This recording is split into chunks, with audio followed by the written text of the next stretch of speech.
Welcome to Run the Play. Here's your host, Ricky Covington.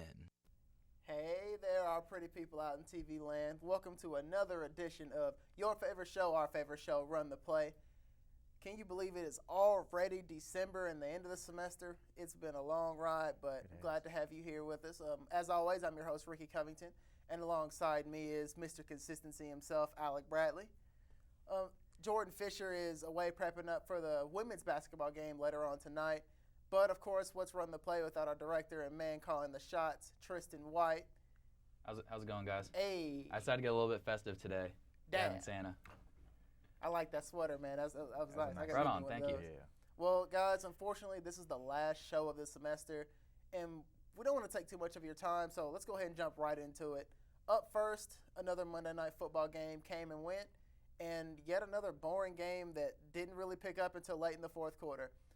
Why do the football gods like teasing us so much, right? It was awful. Well, in case you missed it, spoiler alert, the Dallas Cowboys picked up the hard-fought victory over division foe Washington Redskins 19-16, thanks to a 50-plus yard field goal with less than a minute remaining. So, Alec, did you watch the entire game? And, what did you really think of the action or really lack thereof until the fourth quarter? Well, Rick, we were busy playing Madden last night at your crib. So yes. We actually were. didn't get to watch the game. Quick plug, though, I did beat Ben 27-2, and then I beat Ricky 34 to, 14 or something like that? Hey, not the 2, though. Oh, yeah. What's up? But true.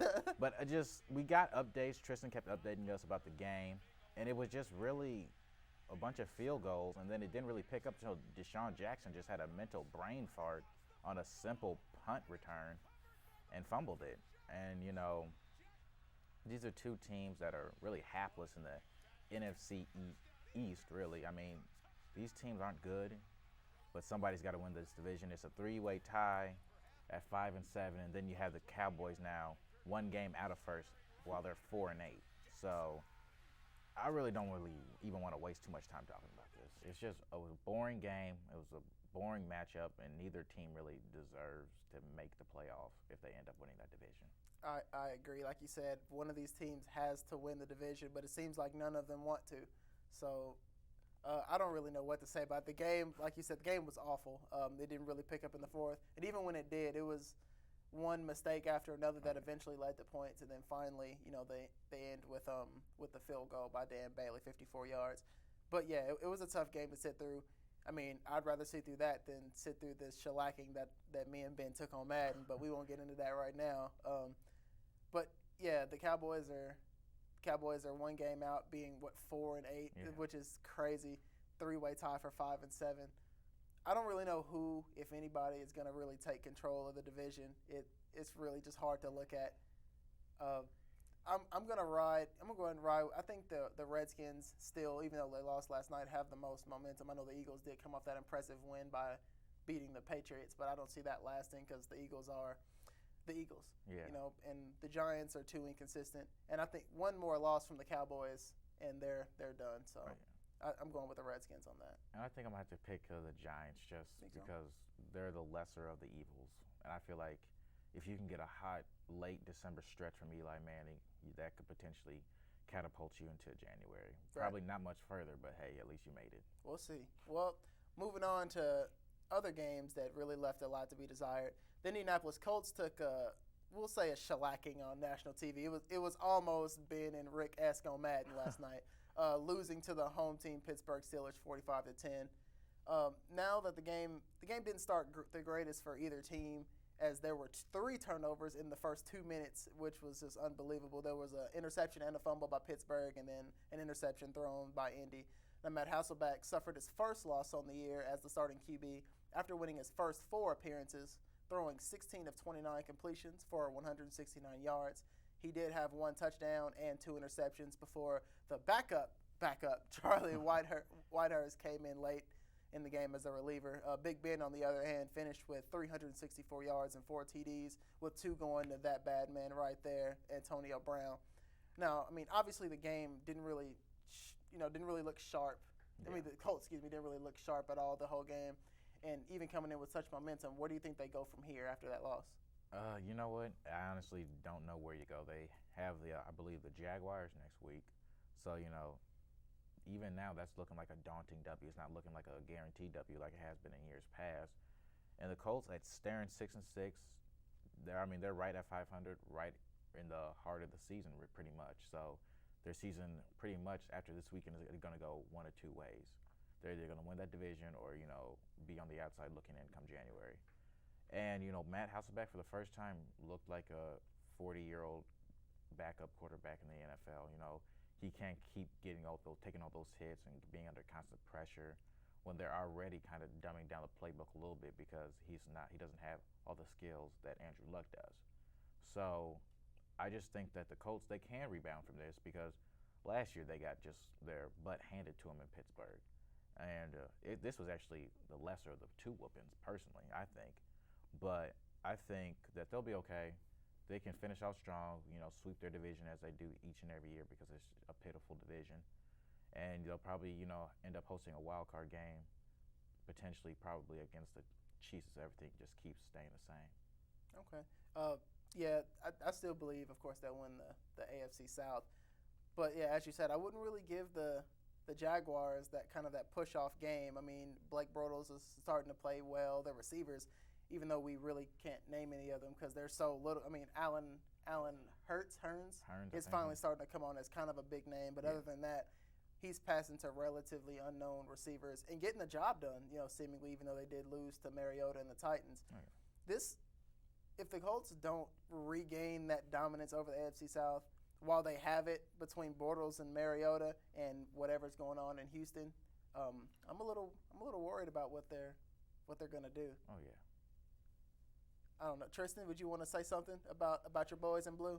Yeah, the game was absolutely horrible, but my highlight for the night was definitely the Antonio Brown punt return with the goalpost celebration. Like, of all the things that could have gone wrong in that game, I was completely okay with this happening.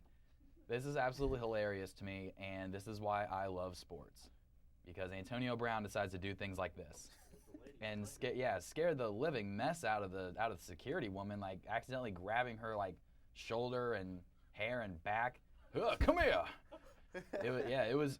It was a horrible game. Steelers just played really well. Colts played really bad. Just one of those days. And I think in the regular season, the Colts have only won 2 times since some year around when I was born at Pittsburgh in the regular season. So, I mean, we kind of saw it coming, honestly. Yeah, I can believe that. It was definitely, I don't know what it is about Pittsburgh. Personally, I don't like the city of Pittsburgh either. So maybe that's why. No offense to Pittsburghians, but I'm just not a fan. But, yeah, I love the Antonio Brown celebration. He needs to stop jumping. Remember last time he jumped last year, he kicked the head off of the Browns punter. Yeah. So, I mean, he should stay on his feet at all times. Oh, yeah. I mean, I can't knock him. I mean, when you get hype, you get hype. And I guess the goalpost was just a part of his getting hype. It was there. Hey, well, we're going to move on and step away for a second. But when we come back, we'll discuss the college football playoff rankings and get into some NBA action. Stay tuned. Run the play. We'll be right back.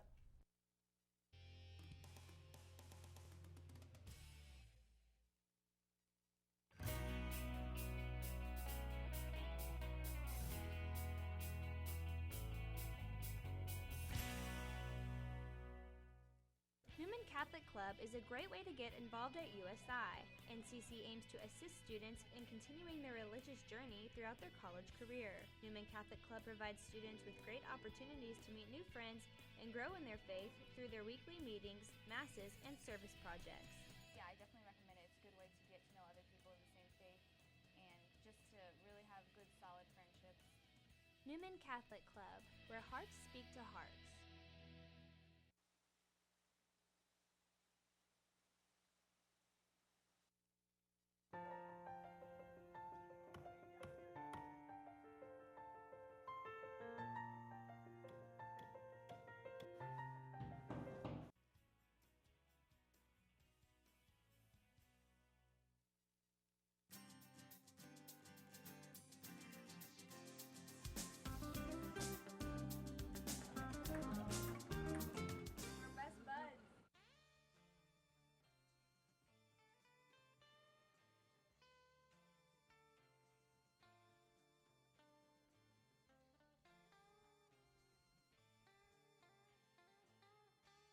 and welcome back to RTP.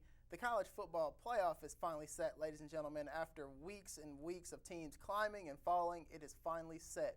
The number 1 Clemson will face number 4 Oklahoma Sooners in the Capital One Orange Bowl. The other semifinal game, if you will, pits number 2 Alabama against number 3 Michigan State in the I believe it's the Goodyear Bowl, the Cotton Bowl, excuse me. Goodyear Cotton Bowl, we'll go with that. Do you like the rankings that, how they are with the matchups and, who you think wins these games and who goes to the Big Dance and hoist that championship at the end of the day? Well, you got Clemson and Oklahoma. Oklahoma, at the beginning of the season, where they were, I believe, a preseason top 5 team, but they had that really ugly loss to Texas in the Red River rivalry and kind of fell out of it for a while. But they eventually won the Big 12, and they're here now. So I don't really know much about Oklahoma, really, but I do know Clemson's undefeated, and they have a Heisman finalist at quarterback in Watson. So I would be tempted to go with them just because, I think they have all-around more speed and just more talent than OU. And then when you switch sides to the Cotton Bowl, you always have perennial hater and the team that everyone loves to hate, Alabama against Michigan State. Now, personally, Michigan State, I don't really think stands a chance against Alabama. They're not Ohio State type of physical, as we saw last year, which gave Alabama problems with their physicality and speed on defense and with Zeke Elliott in the backfield. But a lot of Spartan fans, for some reason, feel like this is their year all of a sudden, and I just want them to pump the brakes. And it hurts me to say this, but roll Tide all the way to the title game where they'll probably end up playing Clemson, and that's really, that's a wash for me personally. I don't know who to go with, but I'm lean to go with Alabama. I feel like last year was their off year for them, and now this is when they get back to winning titles and getting on everybody's nerves. Yeah, I unfortunately I agree. It pains me, but you can't continue to down a Nick Saban Alabama team. They always come with the recruits, they always come with the draft picks, and they always come with the wins. So, like you said, last year they got into the playoff and took a really bad loss to Ohio State, who did eventually, of course, end up winning the first national championship, the playoff national championship. But I don't see that happening this year. Yeah, I think they'll take care of Michigan State fairly easily. Because really, although Michigan State was in the championship game, the Big Ten championship game, and they won, if Ohio State, if it wasn't for that field goal, Ohio State would be in that spot, and I believe Ohio State would have beaten Iowa. Oh, yeah. So then it would have been another rematch of these two, and even then I don't really know if Ohio State would have continued for a second year to beat Alabama. But yeah, I pick Alabama behind Henry, their running back. He's having a Heisman caliber year, and yeah, and on the other side, of course, I think Clemson's going to take Oklahoma. I don't know much about Oklahoma except that they lost to Texas, and I was hoping that our Notre Dame Irish would beat Stanford because then they would have been in over Oklahoma because we destroyed Texas. But that's neither here nor there. But yeah, I think Clemson. Honestly, I would like to see Clemson win. Alabama is that team again, but Alabama's just a fresh face, and the way they play is just really, really exciting to watch. So I would want to see Clemson win. So I'm going with Clemson. Okay. All right, and then Tristan, what's up, homie? Can we just go back to the fact that I said that Notre Dame was not going to be in this top 4? I've been saying this since about week 3 of the season. Let me just throw that out there. Even though I am a Notre Dame fan, I knew it was going to end up being a Big Ten champion that got in there. So note that. Second, Clemson's going to win it all because they're the more balanced team. Against Bama, it's just not really going to happen. They're a young team. They play hard. They're balanced. It's just going to work out better. And that dude from Oklahoma is going to win the Heisman. Final bold prediction. Thank you. All right, thanks, Todd McShay. Thank you. Moving on. On to the NBA, where everybody is still waiting for the Golden State Warriors to lose. Tonight, many, including us, everybody here on this show, believe they have a tough test tonight against the Indiana Pacers, led by Paul George, who is definitely making an early case for the MVP. Now, the reigning MVP hasn't been slowing down either, putting on show after show, night in and night out. So, what are the chances that the Pacers can notch the first loss on the Warriors record? Well, hot take alert. The Warriors are going to lose tonight. I'm telling you right now. I think the Pacers are taking them out. Finally, they're going to be the first team to dethrone the reigning champs. I believe Paul George is going to lock up Steph Curry. I believe Paul George is going to go for 45 points. I believe that this is going to be the first night where the Golden State Warriors don't get their jump shots to go down, and that will be their ultimate downfall. Now, I'm still saying it's going to be a good game because you can't just knock them off. They're the champs. But I honestly think that the Pacers are going to pull off the upset. And, I also, another hot take, this will be the beginning of 3 straight losses for the Golden State Warriors. But you ain't hear that from me. Well, who do they play after the Pacers? I believe they play the Bucks, but hey, anything can happen at the night show, so let's go.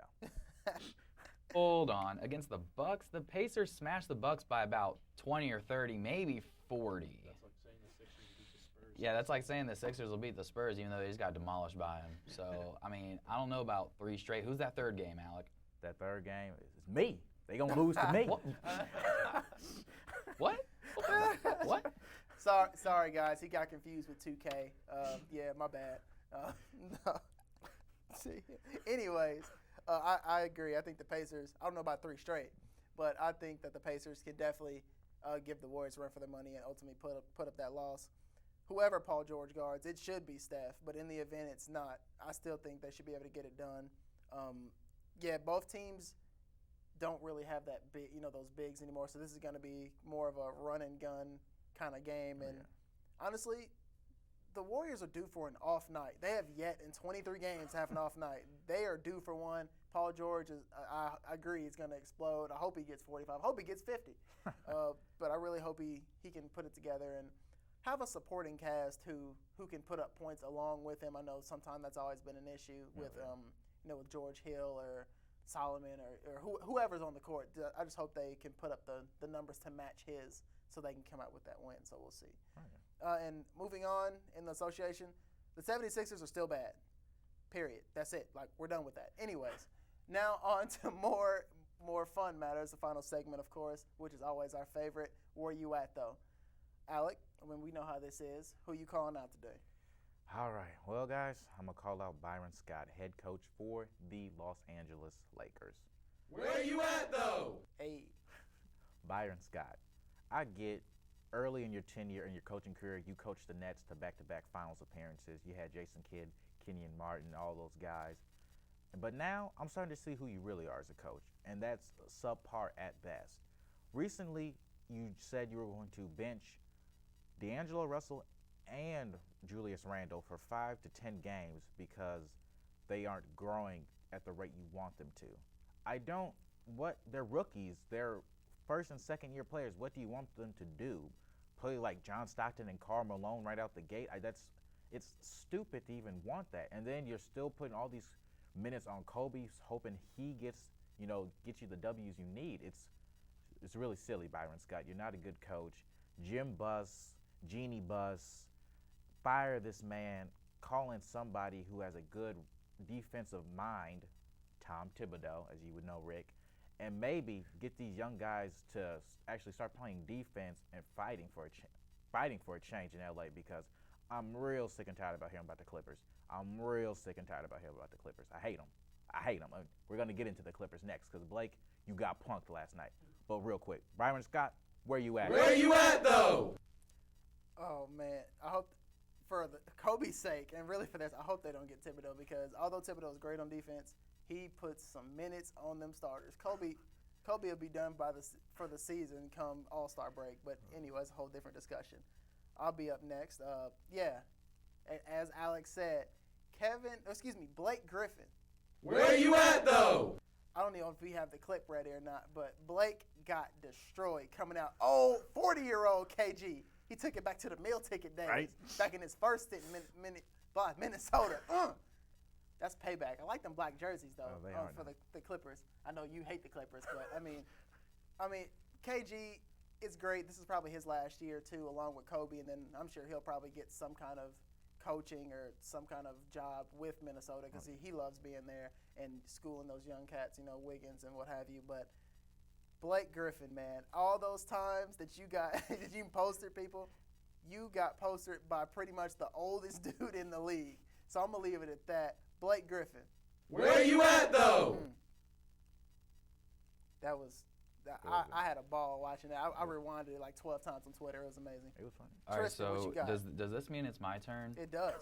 All right, well, I'm going to call out Cam Newton because this man decided to get real cocky on one play against, the Saints defense, which you can get cocky with. But look at him slow down. I got this. Oh, no, man. Nah, fam, you're not getting this touchdown today. And he's hurting, man. Cam, you can't get cocky, man. We know that you're going to be the MVP, but you're still going to take hits like this if you decide to stop and get cocky. You can't be doing that. That's not an MVP type move. Look, he's starting to smile. He like, I got this. He thought he was going to slow up. Yeah, Alex is wondering where the flag is. I'm actually okay with it because he decided to get cocky with it. Helmet to helmet, man. Helmet to helmet, yes. I don't care. You can't get cocky like that. Look at him running off. Oh, man, I didn't get that touchdown. Cam, you can't Where get you at, cocky. though? Yeah, you can't get cocky. We know you're the MVP, but you can't be doing that if you want to stay having this MVP type season. You can't try to walk in the end zone with 5 guys collapsing on you. So Cam Newton. Where you at, though? Thank you. I mean, all he had to do was put the ball in the other hand. He would have scored. He was scared. How you going to slow up 5 yards in? Because it looked like his name was DeAnthony or something. He was coming. He was not about to let you. You thought you was going to give that ball to some little kid. No, sir. Well, folks, we've run out of time on not only the show, but the semester. I mean, it's been a very extreme pleasure being able to put these shows on for you all. We're definitely looking forward to coming back and having more shows next semester, so be on the lookout on Twitter for updates on that. Thank you all for keeping up with us live and on YouTube every week. For Alec Bradley, the absent Jordan Fisher, Tristan White, and everybody a part of the RTP team, we wish you a safe and happy holidays. For the final time in 2015, this has been Run the Play. Pipe it up. Hey. Pipe it up. Pipe it up.